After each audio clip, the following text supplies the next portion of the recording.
বাংলাদেশের গত 53 বছরে একটি বাইনারি পলিটিক্সের মধ্যে আমাদেরকে ঠেলে দেওয়া হয়েছিল। আমাদের মধ্যে কোনো অপশন ছিল না, হয় একটি না হলে আরেকটি। এভাবে করে আমরা আমাদের নাগরিক অধিকারের কথা ভুলতে বসেছিলাম। এখন একটি সময় এসেছে এবং সেই সময় করে দিয়েছে বৈষম্য বিরোধী ছাত্র আন্দোলনের নেতৃত্বে হওয়া সেই গণজাগরণ, সেই গণ অভ্যুত্থান। 24 জুলাইয়ের গণ অভ্যুত্থানের মধ্য দিয়ে আমরা এই বাংলাদেশের নতুন রক্তক্ষয়ী ইতিহাসের একটি সমাপ্তি ঘটানোর স্বপ্ন দেখতে পারছি। এই স্বপ্নের মধ্য দিয়ে আমরা বাংলাদেশের একটি রাষ্ট্র পুনর্গঠনের কথা বলছি। কেন আমাদের এই রাষ্ট্র পুনর্গঠন প্রয়োজন? কারণ এই বাংলাদেশে কখনো বাংলাদেশকে অ্যাজ এ স্টেট, একটা রাষ্ট্র হিসেবে স্ট্যাবলিশ করার কোনো প্রচেষ্টা গ্রহণ করা হয় নাই। এই প্রচেষ্টা গ্রহণ করার উদ্যোগ আমাদেরকেই নিতে হবে। জুলাই অভ্যুত্থানের শহীদদের যে আত্মা, তাদের ত্যাগ আমাদের উপরে এই দায় চাপিয়ে দিয়েছে। এই দায় অস্বীকার করার কোনো উপায় নাই। আমরা অভ্যুত্থানের মধ্য দিয়ে একটি রাজনৈতিক দল গঠনের যেই চেষ্টা করে যাচ্ছি, যে আকাঙ্ক্ষা ধারণ করে যাচ্ছি, এই আকাঙ্ক্ষার কারণে মূলে আছে এই দেশের মাটির প্রতি আমাদের ওয়াদা, এই দেশের মানুষের প্রতি আমাদের ওয়াদা। এই দেশের মানুষের সালে সালে বছরে বছরে যে স্ট্রাগল রয়েছে, যে সংগ্রাম রয়েছে, এই সংগ্রামকে আমাদের মধ্যে ধারণ করতে হবে। জাতীয় নাগরিক কমিটি এবং বৈষম্য বিরোধী ছাত্র আন্দোলন প্রত্যেকটি থানায় থানায়, ওয়ার্ডে ওয়ার্ডে ছড়িয়ে গিয়েছেন। আমাদের একটি নতুন রাজনৈতিক দল এজন্য প্রয়োজন, কারণ বাংলাদেশকে রাষ্ট্র হিসেবে গঠনের কোনো উদ্যোগ নেওয়া হয় নাই।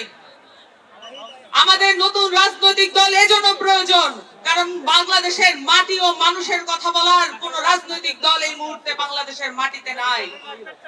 বাংলাদেশে একটি নতুন রাজনৈতিক দল এজন্য প্রয়োজন, কারণ প্রত্যেকটি নির্বাচনে যে রক্তক্ষয়ী সংঘর্ষের মধ্য দিয়ে ক্ষমতার পালাবদল ঘটে, সেটাকে পরিবর্তন করার কোনো উদ্যোগ কেউ গ্রহণ করে নাই। আমাদের নতুন একটি রাজনৈতিক দল এজন্য প্রয়োজন, বাংলাদেশে মানুষ কোন দেশ থেকে তার ন্যায্য হিস্সা আদায় করতে পারে নাই।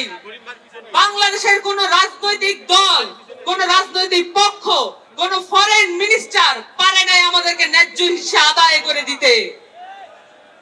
আমাদের যত প্রতিবেশী দেশ আছে, তাদের সাথে আমাদের নতজানু পররাষ্ট্র নীতি আমাদেরকে পিছিয়ে রেখেছে। সেখান থেকে মুক্তি পাওয়ার জন্য আমাদের একটি নতুন রাজনৈতিক দল প্রয়োজন। এই কথাগুলো আমরা গত 5 মাস ধরে বাংলাদেশের মানুষের কাছ থেকে আদায় করে এনেছি। তাদের মুখ থেকে আমরা শুনেছি তারা নতুন রাজনৈতিক দলের কাছ থেকে কি কি চান। আমরা শুনেছি তারা দুর্নীতি বিরোধী একটি সমাজ চান। আমরা শুনেছি তারা চাঁদাবাজ বিরোধী একটি সমাজ চান। আমরা দেখেছি তারা বলেছেন এদেশে কোন রাজনৈতিক পক্ষ যাতে বাংলাদেশের মানুষের মধ্যে বিভাজন তৈরি করতে না পারে, এমন একটি সংস্কৃতি তৈরি করতে চান। বাংলাদেশের সহজ সরল খেটে খাওয়া মানুষের রাজনীতি যারা করবে, তাদের কথা বলার জন্য একটি রাজনৈতিক দল প্রয়োজন। এবং সেই রাজনৈতিক দল এই 24 গণ অভ্যুত্থান আমাদেরকে সেই সুযোগ করে দিয়েছে। আপনাদেরকে সকলকে সাথে নিয়ে এখানে যত রাজনৈতিক মতবিরোধ যাদের মধ্যে আছে বা নেই, যাদের মধ্যে যে রাজনৈতিক নীতি বিরোধ আছে, যত মত পার্থক্য আছে এবং যত রকমের রাজনৈতিক পক্ষ আছে, সকলকে সাথে নিয়ে আমরা একটি নতুন রাজনৈতিক দল ঘোষণা করব আজকে। আপনাদের সকলকে সামনের দিনের লড়াই সংগ্রামে একত্রে থাকার আহ্বান জানিয়ে, আশাবাদ জানিয়ে, আকাঙ্ক্ষা জানিয়ে একটি বক্তব্য, আমার বক্তব্য শেষ করছি। ইনকিলাব জিন্দাবাদ।